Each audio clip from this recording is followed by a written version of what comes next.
ಶರಣಾರ್ಥಿಗಳು.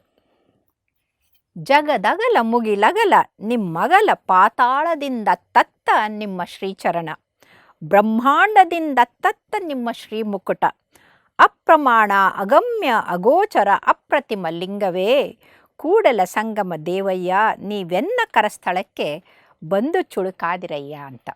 ಈ ಬ್ರಹ್ಮಾಂಡದ ವಿಸ್ತಾರವೆಷ್ಟು ಅಂತಂದರೆ, ಜಗದ ಅಗಲ ಮುಗಿಲಿನಿಂದ ಆಚೆಗೆ ಆ ಮಿಗಿಲು ಎಷ್ಟು ಅಂತ ಹೇಳೋಕ್ಕಾಗೋದಿಲ್ಲ. ಆಮೇಲೆ ಪಾತಾಳ, ಆಳ ಪಾತಾಳ ಎಷ್ಟು 14 ಲೋಕಗಳಿದೆಯಲ್ಲ, ಅದನ್ನು ದಾಟಿ ಕೆಳಗಡೆಗೆ ಆ ಭಗವಂತನ ಚರಣಗಳು, ಕಾಲಿದೆ, ಪಾದಗಳಿದೆ ಅಂತ ಹೇಳ್ತಾರೆ.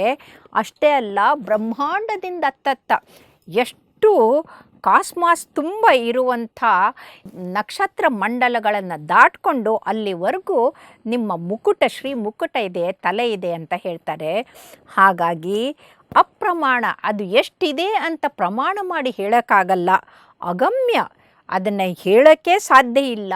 ಇನ್ಫಿನಿಟಿವರೆಗೂ ಇರುವಂಥದ್ದು. ಅಗೋಚರ, ಕಣ್ಣಿಗೆ ಕಾಣದೇ ಇರುವಂಥ ಅಗೋಚರ ಅಂದರೆ ಅಣು ಕಣು ತೃಣಗಳಲ್ಲಿ ಮಾತ್ರ. ಅಷ್ಟೇ ಅಲ್ಲ, ಇಡೀ ಬ್ರಹ್ಮಾಂಡದಿಂದ ಎಲ್ಲ ಕಡೆಗೂ ಕಾಣದ ಹಾಗೆ ಇರುವಂಥದ್ದು ಇಂಥ ಅಪ್ರತಿಮವಾದಂಥ ಲಿಂಗ. ಎಷ್ಟು ವಿಶ್ವವ್ಯಾಪಿಯಾಗಿದೆ ಅಂತ ತಿಳಿಸ್ತಾ ಕೊನೆಗೆ ಹೇಳ್ತಾರೆ, ಅಷ್ಟು ವಿಶ್ವವ್ಯಾಪಿಯಾಗಿರುವಂಥ ಅದ್ಭುತವಾದಂಥ ಲಿಂಗ ನೀವು ಮಿನಿಯೇಚರ್ ಆಗಿ, ಒಂದು ಪುಟಾಣಿ ಚಿಕ್ಕದಾಗಿ ಕೈಯಲ್ಲಿ ಚುಳುಕಾಗಿ ಇಷ್ಟಲಿಂಗ ಆಗಿ ಬಂದಿದ್ದೀರಲ್ಲ, ನಾನು ಇದಕ್ಕೇನನ್ಬೇಕು ಅಂತ ಬಸವಣ್ಣನವ್ರು ಹೇಳ್ತಾರೆ.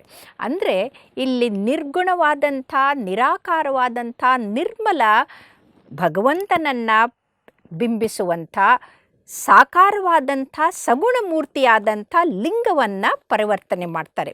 ಅಂದರೆ ನಾವು ನಿಜವಾಗ್ಲೂ ಪ್ರಾರ್ಥನೆ ಮಾಡ್ತಾ ಇರೋದು ಈ ಅಗಮ್ಯ ಅಗೋಚರವಾದಂಥ, ಕಣ್ಣಿಗೆ ಕಾಣದೇ ಇರುವಂಥ ಭಗವಂತನನ್ನು ಕಣ್ಣಿಗೆ ಗೋಚರ ಆಗುವ ಹಾಗೆ ಒಂದು ಸಾಕಾರ ಮೂರ್ತಿಯಾಗಿ ಇಷ್ಟಲಿಂಗವಾಗಿ ಪರಿವರ್ತಿಸಿ, ಅದನ್ನು ಪುಟ್ಟದಾಗಿ ಬ್ರಹ್ಮಾಂಡದಂಥ ಆ ಲಿಂಗವನ್ನು ಪುಟ್ಟದಾಗಿ ಕೈಯಲ್ಲಿಟ್ಕೊಂಡು ನಾವು ಪೂಜೆ ಮಾಡೋದನ್ನು ನೋಡಿದರೆ ಬಸವಣ್ಣನವರ ಆ ಪ್ರಜ್ಞೆ, ಅವರ ಪರಿಕಲ್ಪನೆ ಅದ್ಭುತ ಅಂತ ಅಂದ್ಕೊಳ್ಬೋದು. ಹಾಗಾಗಿ ಬನ್ನಿ ನಾವೆಲ್ಲರೂ ಇಷ್ಟಲಿಂಗ ಪೂಜೆ ಮಾಡಿಕೊಂಡು ಬ್ರಹ್ಮಾಂಡದಲ್ಲಿ ಶಿವನನ್ನು ಎಲ್ಲ ಕಡೆಗೂ ಕಾಣೋಣ.